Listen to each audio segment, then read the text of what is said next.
So about, I don't know, maybe 2 or 3 weeks ago, I introduced square one on a 3x3.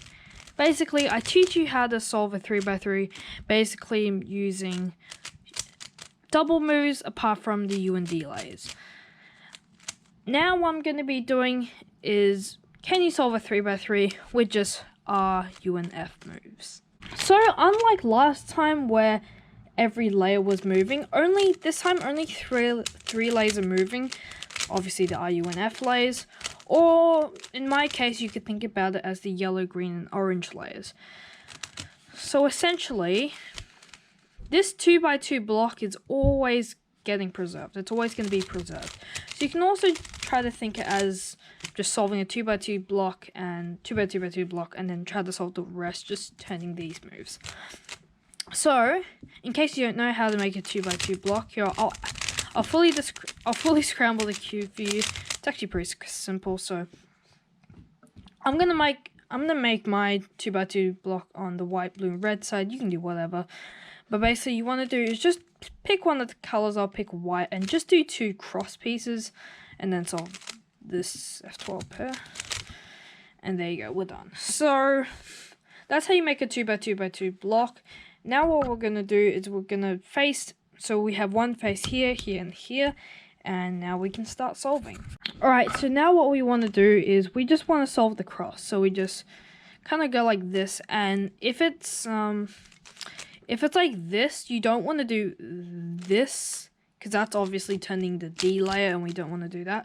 So if it's somewhere in the equator slice, then you can always just take it out and just reinsert it, because we're just going for turning the certain layers, not efficiency. Now, if you can, you may want to do F12 pairs, but I'll go with a little bit of a generalized version of this. So what I'm going to be doing is we're just going to be solving the corners. I don't want to complicate things too much. So we're going to solve the corners one by one. So you just insert the corners. So the one here is going to be not that hard. But if you see this corner, remember we only want to turn the yellow, green, and orange sides. We don't want to go like this, because that's turning the red side. Well, how we actually want to insert the corner is like this. Like that. And same here, if we try to insert this corner, again we're not doing this, because that turns the blue side. Instead, we are going to be doing this. And now all the corners are solved.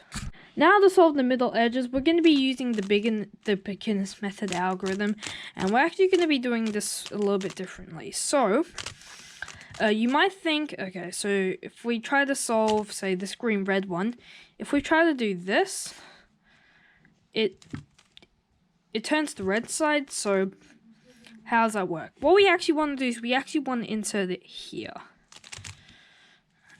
And it actually only turns the yellow, green, and orange layers. Now what we can do is, well, just make sure that these 2 colors are matching and these 2 are opposite. So what we can do here is turn here and do R2, U2, R2, U2, R2. And that only turns the yellow and green layers, and we're still keeping this 2x2 block intact. So what we can do for this one, if we do, so the orange and blue, if this blue is like this, then what we can do is just, so what we want to do is we just want to insert this blue-orange edge here, so it's orange and blue. So if it was blue here, then we would put it here, and we would do like this. And then again, we can do R2, R2, R2, and that only turns the yellow and orange layers, and that inserts it here.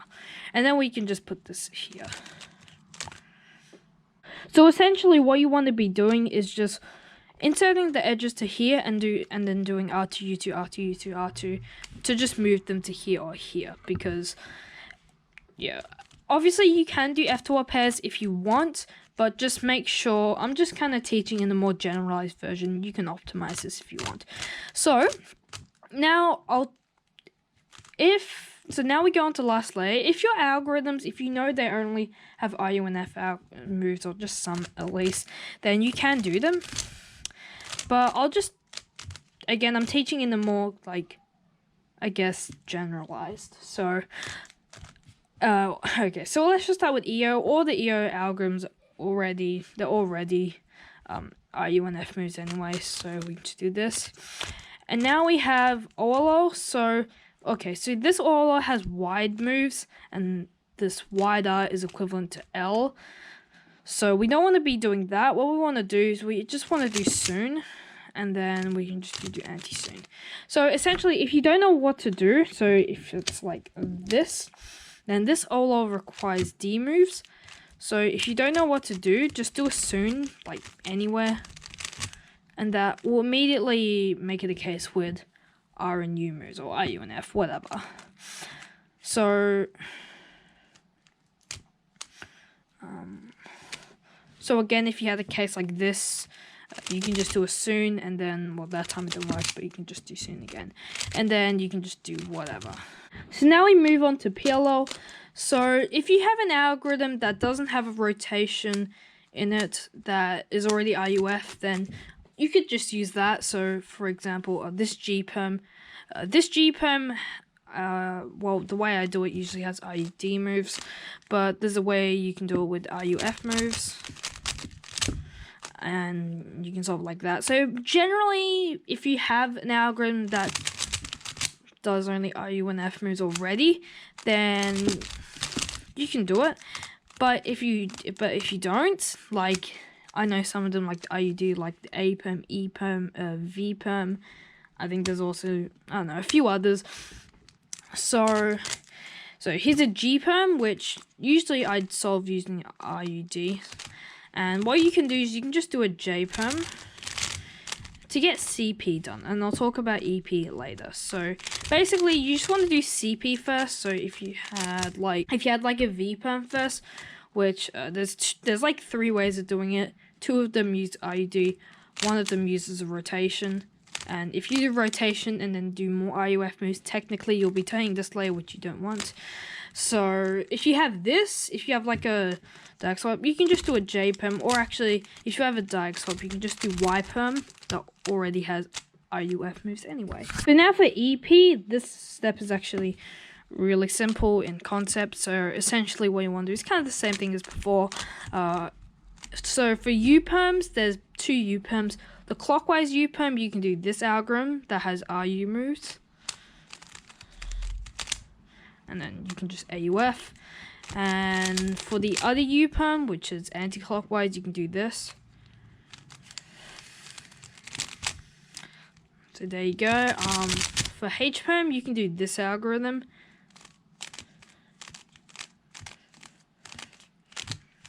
And you can actually do that one really fast. You get what I mean. And for ZPerm, or ZPerm, there is an RU version. I don't remember it now, but if I do remember, I'll put it down there so you can do that algorithm. But if you don't want to learn that, then if you don't even want to learn the HPerm, you just need to know the 2 UPerms, or even just one of them. You can just do one of the UPerms, and then you'll get another UPerm. Like that. So what I'll do is I'll just do a scramble, and I'm not going to time this, but, you know, I'll just do like an example solve, I guess. So what I'll do is I'll just do the RUF block. So again, I'll do it on RUF block, the 2x2 block. Here it's like this, I guess. So oops, wrong edge. Keyhole. Okay, so white, blue, and red. So now I'll do is I'll put the cross edges in, and here, instead of you doing like this, which does the D move, you can just take it out and go like that. Take it out and go like that.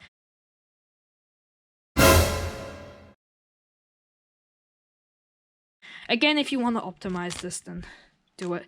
Okay. Oh, here's the case that I didn't really mention. So if you have white on top, it's pretty unfortunate, but you can just reorient it and then put it in. So white top, again, you could do this, but you're taking the blue layer, obviously. So you should go like this, and then green, orange. Wow, they're all white on top.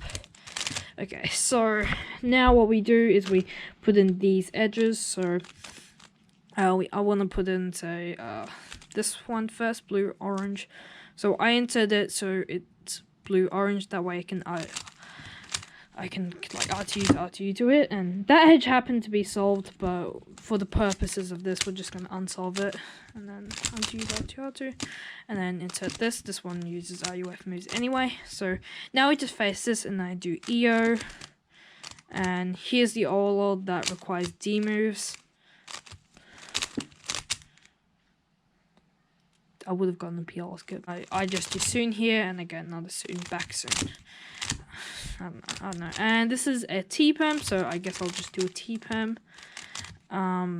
But I'll just do, if you don't know this algorithm, you can just do J-perm, and here's a U-perm, which goes like this. So if you want to do a video on this method, then sure, go do it. Just make sure to include the hashtag RUF method, RUF challenge, yeah, RUF challenge, capital R, capital U, capital F, and I don't know, I might do a part 2 of this where I show some things that I could probably optimize, and I don't know. Alright, thanks for watching, and until then, see you next time.